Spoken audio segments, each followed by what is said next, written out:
All right, I'm gonna be okay.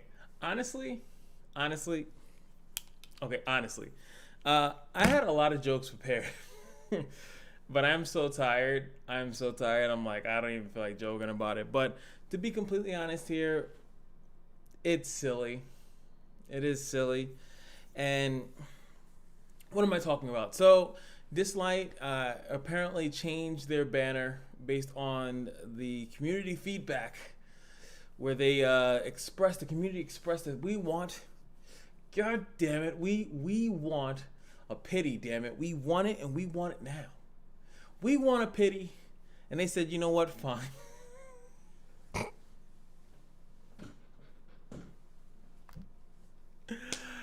They were like, you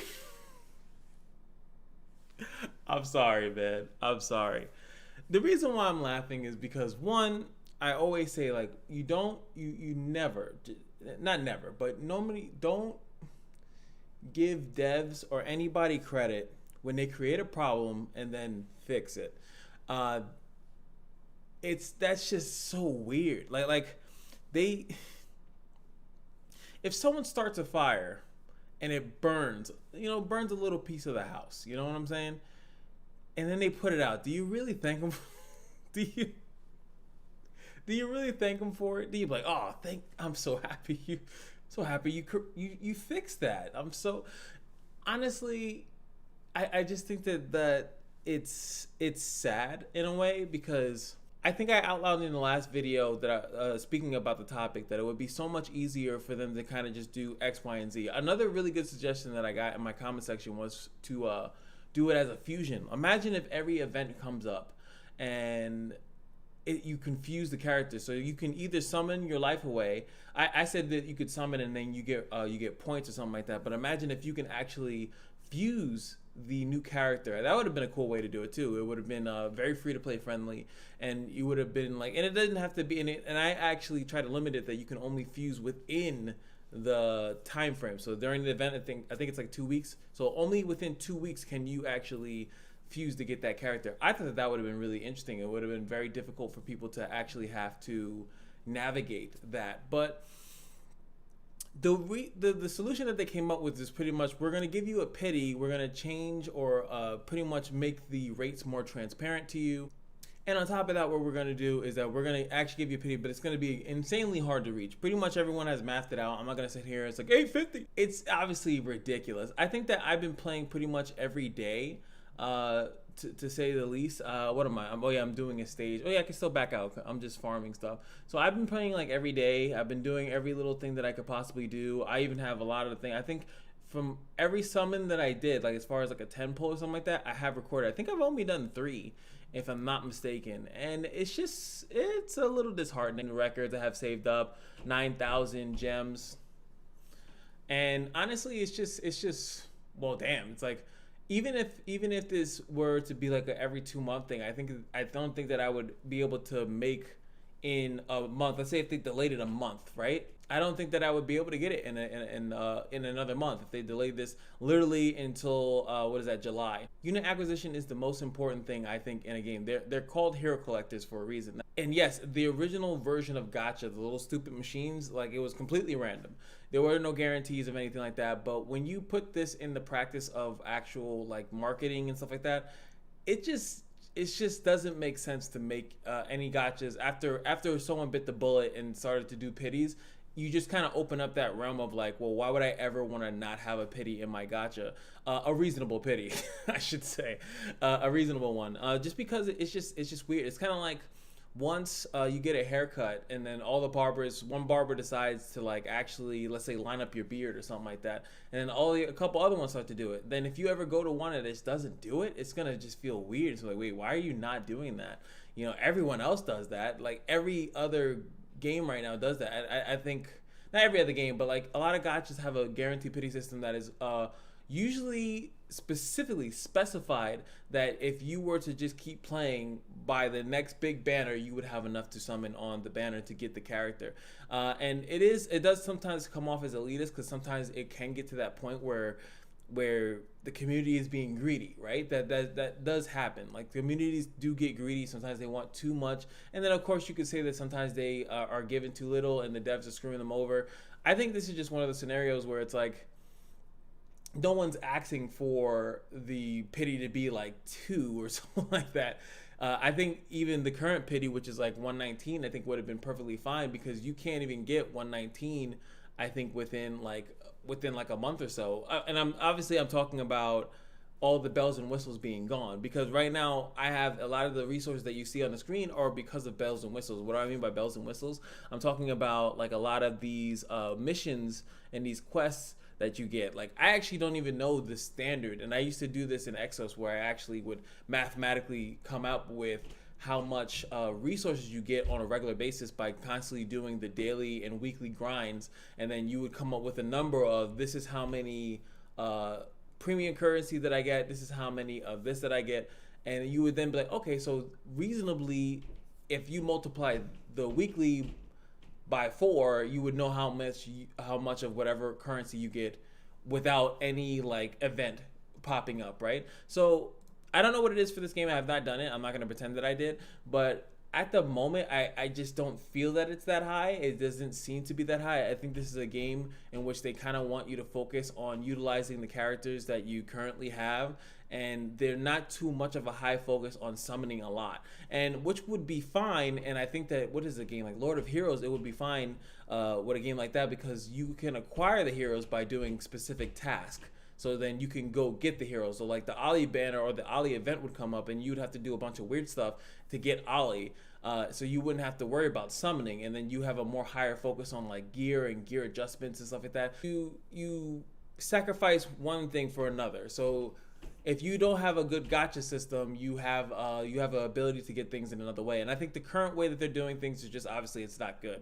It's not good. They should obviously change it. They should be more reasonable. But this is what they thought. They thought that, well, if you're complaining that there's a black hole, if we kind of make it not so black hole-ish, if we give you a number that's even atrocious, but you can reach it, then you guys should be fine. And if we complain, it's kind of like, well, you should have been more specific. you should have told us the exact number that you wanted, then we could have put it there. Like, come on, bro. Like they could have made it double. I think double, even though what was that? That would have made it like 240 or something like that. Would have sounded egregious, but it would have been like, well, this is a really good character. You're gonna need to pull out double, But they went above double. I think that if it's 120, if you go 850, that's at least like 6 times, like 6 or 7.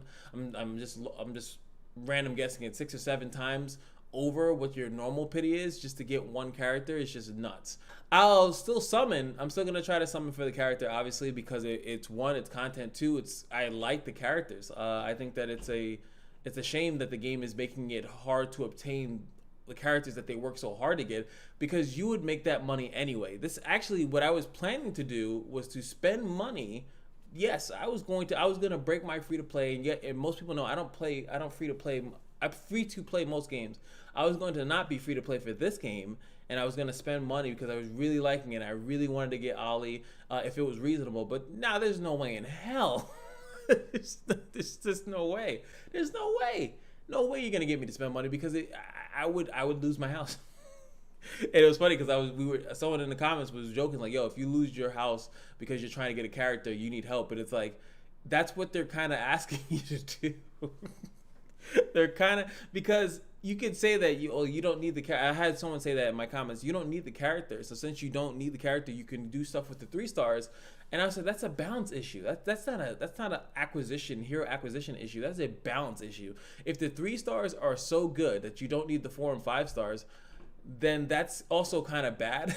It's like you're never gonna want to upgrade or want other new units. You're gonna want the same account like forever. I think that's just atrocious. That's why power creeping exists, because the game will create problems. Like what's going to happen is that Ollie, if you haven't noticed, he's going to create really hard prevent death and revival meta. That's kind of what he's going to create. And then you're going to have to then cause characters to stop that, like how Poseidon kind of like strips the buffs. But you're going to find a character that's going to be like a super Poseidon that does a bunch of stuff that goes through, and then you're going to that does HP damage. There's going to be a bunch of stuff, and that's how you have to keep the game going. And then eventually you do nerfs and buffs, and the nerfs and buffs make certain characters better and worse. And then that's why most of us content creators will always say, like, you should always keep one copy of every character, because you don't know. You never know what kind of buffs they're doing. But the problem is that when you don't have any of the characters, or you can't get the new character, it just doesn't. It ruins it. And then it's like you're playing for years, and you have the same team. And I promise you, people will quit before that, because there will always be another gacha game that's gonna drop. Counterside just dropped. I'm gonna probably cover that game, not cover it like fully, but I definitely plan on playing it, because it actually reminds me of an old game that I used to play on Congregate. If you guys can guess the game, you guys are a god if you know what game I'm talking about. But hopefully you guys understand what I'm saying. It's just like, it's a big why. And half the time I think, like, these are $1 million companies. Like, why would you do stuff that is literally nickel and diming your community? Like, you're really just trying to, like, itch out people that are, you're abandoning the people that don't want to spend that much money, because you could definitely get them to spend $5, $10, $15, $20. You could have got me to spend 60 easy. I always say that you should be willing to spend the console PC game amount on a gacha game if you enjoy it.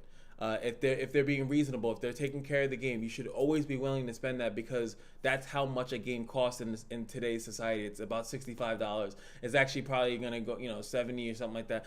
You should be willing to spend that, because I don't think that there's any really cool thing of being free to play outside of the fact that it's interesting to not invest into a game and play it straight. It's kind of like the same thing as doing a soul level 1 run in Dark Souls, where you don't level up and beat the entire game. It's interesting, but the problem is that these games are one, they need money, and then two, eventually you're gonna catch up to the people that spend money. So it's like doing a soul level 1 run, but you eventually level up anyway, because you're still gonna get those stuffs, and you're gonna get the gear, and it'll take you longer, but you'll still get it. So that's all I'm saying. I'm not going to spend too much time, because I actually want to do different videos on Dislyte. There's a couple other videos that I really want to do. I don't want to spend too much time talking about this issue, and we'll see where it goes. Obviously, I don't like it. I think that it's just not good. It's not a good fix.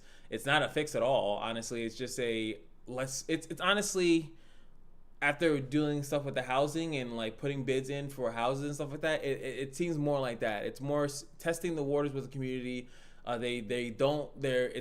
They want to put in a pity, because they know that their fan base wants it, but they don't want to give up too much. They want to leave things open to where they can do something later, and it will be seen as gracious. They pretty much want to do the 850 or whatever like that, or the double chance at this, and then one random time they're going to pull it back even further, and you're going to look like gods. Like right now, some people think that they look really good because they already pulled back from the black hole abyss that they have, and now they pulled it back, and they already look, some people really are already saying like, oh, that's pretty cool. But I'm just like, well, I mean, that's kind of the minimum. that's kind of the bare minimum. They actually, to me, they haven't even hit the bare minimum. They're still in the wrong. I feel like the bare minimum to me would be double. That's the bare minimum that they should be putting it at. Double what it is to get a legendary, that when you drop a banner, you have to drop double. The realisticness, the non-bare minimum, I think the standard almost should be that it's the same. It's the same to get a thing. It should be the same number every time. Every banner should be the same amount, so people know how much to save, they know how much to spend, and that makes people comfortable to open the wallet. Like that's why people pay for MMOs, when they know that the server maintenance, the monthly server contribution is $14.99. They know they're paying $14.99. When you have this awkward situation where you don't know how much money you have to spend, it makes people uncomfortable. It makes them not want to spend. Some people don't mind spending, and then they're a completely different breadth of people. But most people, since they don't know what they're spending, like that's why some people, you'll see that they have the monthly packs, they have the weekly packs. Some people are perfectly fine spending that money because they know that what that's going to give it to them. they know what that's going to give them, and then they know how to budget that out, because they're gonna, oh well, if I do this, by the time the month ends, I'll be able to fully summon on a banner, and I really like the game, so I don't mind paying the monthly 14 whatever, 15 whatever. But when it's like you spend money and you don't know how it's gonna work, and then now it's like, well, you got 850, and it's not good.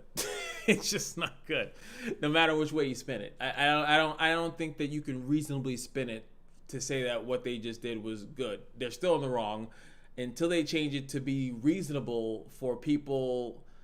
Then it's just bad. And what's gonna happen for me and many others is that as soon as they run out of resources and don't want to refill those resources with their time, and more specifically their money, they will quit the game and go to another game, because it's so much easier to start a new gacha than to stay in a gacha that doesn't respect your time or money. That's it.